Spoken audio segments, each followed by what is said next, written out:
एक दफा का जिक्र है कि किसी दूर दराज के एक गांव के मेले से एक बाप और उसका बेटा अपने गांव की तरफ लौट रहे थे। इस मेले में से उन्होंने एक गधा खरीदा था। रास्ते में उन्होंने सुना कि कोई बोल रहा था, अबे देखो इन पागलों को, गधा इनके पास है फिर भी दोनों पैदल चल रहे हैं। दोनों ने सोचा कि बात तो ठीक है। फिर दोनों गधे की पीठ पर बैठ गए। चलते चलते अभी थोड़ी ही दूर गए थे कि रास्ते में उन्होंने फिर सुना कि कोई आदमी फिर से कुछ कह रहा है, अरे देखो देखो इस गरीब गधे को, दोनों हट्टे कट्टे मुस्टंडे किस तरह इसका कचूमर निकाल रहे हैं। बेचारा गधा मुश्किल से ही चल पा रहा है। बाप को दया आ गई, वो गधे की पीठ से नीचे उतर गया।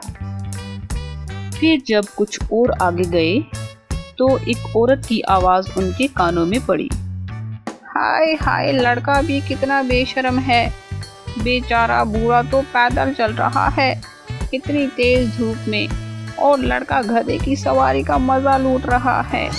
अच्छा होता कि ये लड़का पैदल चलता और अपने बाप को गधे पर चढ़ने देता।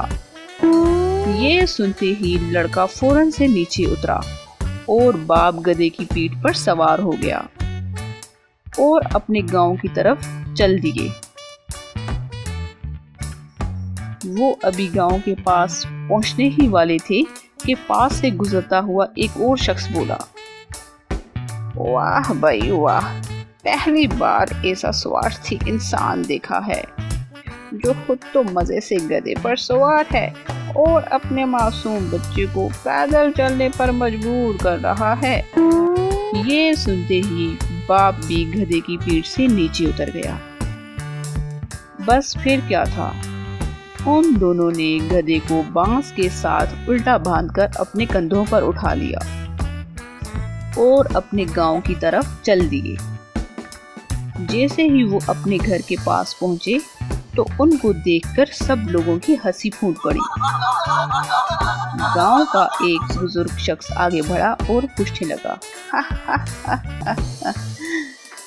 गधे को इस तरह उल्टा लटकाकर क्यों ला रहे हो? क्या ये लूला लंगड़ा है या ये चल नहीं सकता? बाप ने रास्ते में जो कुछ हुआ सब कुछ बताना शुरू किया। फिर वो बुजुर्ग बोला, अपने दिमाग को इस्तेमाल ना करके तुम दूसरों के कहे सुने पर चलते रहे, इसीलिए आज सब लोग तुम पर हंस रहे हैं। आप ठीक कह रहे हैं बाबा जी। तो बच्चों, इस कहानी से आप क्या समझे कि सबको खुश नहीं किया जा सकता। एक गांव में एक धोबी रहता था। इसके पास एक कुत्ता और एक गधा था। कुत्ता धोबी के घर की रखवाली करता था और गधा धोबी के कपड़ों को एक जगह से दूसरी जगह ले जाने में मदद करता। गधे की कपड़ा ले जाने और वापस लाने के बाद ड्यूटी खत्म हो जाती थी, लेकिन कुत्ता बेचारा 24 घंटे ड्यूटी पर ही रहता। धोबी जब कपड़े सुखाने के लिए डालता तो कपड़ों की रखवाली, घर आता तो घर और घर वालों की रखवाली करता। इस बात को लेकर गधा अक्सर कुत्ते का मजाक उड़ाता था, लेकिन कुत्ता बेचारा इसकी बात का कोई जवाब नहीं दे पाता था और वो खामोश हो जाता।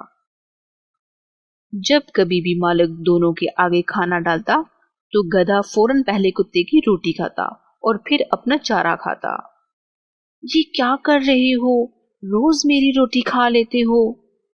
रोटी पर तुम्हारा नाम तो नहीं लिखा है ना? हा हा हा हा। पर तुम पहले अपना चारा खाओ, फिर भले रोटी खा लेना। पर तब तक तुम रोटी खा गए तो, इसीलिए तो मैं पहले रोटी खा लेता हूँ। चारा तो मैं कभी भी खा सकता हूँ, जानता हूँ ना कि चारा तो तुम खा नहीं सकते। ये कहकर गधा अपना चारा खाना शुरू कर देता है। फिर एक दिन कुत्ता अपने मालिक के साथ किसी काम से बाहर गया हुआ होता है। कुछ देर के बाद जब कुत्ता वापस आता है तो गधा इसको कहता है, मैं तो तुम्हें बताना ही भूल गया था, मालकन ने आज देसी घी के पराठे बनाए थे, क्या मजेदार थे, काश तुम भी होते। खैर होकर भी क्या ही कर लेते, पुरानी कहावत है ना कि कुत्ते को घी रास नहीं आता। कुत्ता बेचारा गधे की बात सुनकर बहुत शर्मिंदा होता है और उसे कुछ नहीं कहता। वक्त इसी तरह गुजरता गया।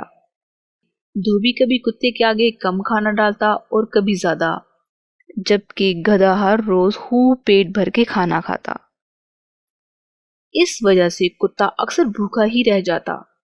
वो मन ही मन में अपने मालिक को कोसता रहता था।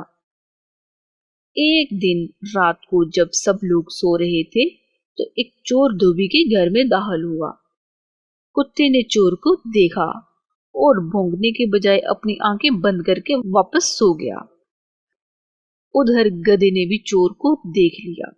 चोर को देखकर कि वो मालिक के घर जा रहा है तो वो जल्दी से उठा और कुत्ते के पास गया और बोलने लगा, तुमने चोर को देखा मगर फिर भी नहीं भौंक रहे, उनको देखकर भौंकना ही तुम्हारी ड्यूटी है। उठो, भौंको, भौंको, अरे तुम्हें सुनाई नहीं देता? मैं ऐसे मालिक के लिए नहीं भौंकूंगा जो मुझे इतनी रोटी भी नहीं डालता कि मैं पेट भरकर खाना खा सकूं। मेरा नहीं तो कम से कम चोर का तो भला हो। घर की रखवाली करना ही तुम्हारी ड्यूटी है। उठो, भौंको, भौंको। वो ये कहकर हैरत से कुत्ते को देखने लगा। कुत्ता बोला, आजकल हमारा मालिक हम पर ध्यान नहीं देता, ख्याल नहीं रखता, पेट भर के खाना भी नहीं देता, तो मैं कैसे और क्यों अपनी जिम्मेदारी निभाऊं? ऐसा गैर जिम्मेदार जवाब सुनकर गधे ने कुत्ते से कहा, मेरे दोस्त, ये बहस का वक्त नहीं है, बल्कि ये वक्त है कि हम अपने मालिक से वफादारी का कर्तव्य निभाएं। कुत्ते ने गधे की बात की कोई परवाह नहीं की और कहने लगा, मैं आज नहीं भौंकूंगा, तभी तो मालिक को मेरी कद्र कीमत पता चलेगी। ये कहकर कुत्ते ने फिर से अपनी आंखें बंद कर ली। अबे ओ कुत्ते, तुम बहुत मतलबी हो, इसीलिए तो तुम्हारी किस्मत खराब है, बेअकल कहीं के। उधर गधे को समझ नहीं आ रहा था कि वो धोबी की मदद कैसे करे। काफी देर तक सोचने के बाद गधे को जब कुछ भी समझ न आया तो उसने जोर जोर से चलाना शुरू कर दिया। गधे के शोर की आवाज सुनकर चोर भाग गया। गधे की आवाज से धोबी की भी आंख खुल गई। जब धोबी उठा और उसने देखा कि वहां कोई नहीं था, बिना किसी वजह के सबको जगाने और शोर मचाने के लिए उसने डंडा उठाया और जोर जोर से गधे को मारना शुरू कर दिया और गधा अपनी जान से हाथ धो बैठा। तो बच्चों, इसीलिए कहते हैं कि सबको अपनी अपनी जिम्मेदारी निभानी चाहिए, दूसरों की नहीं।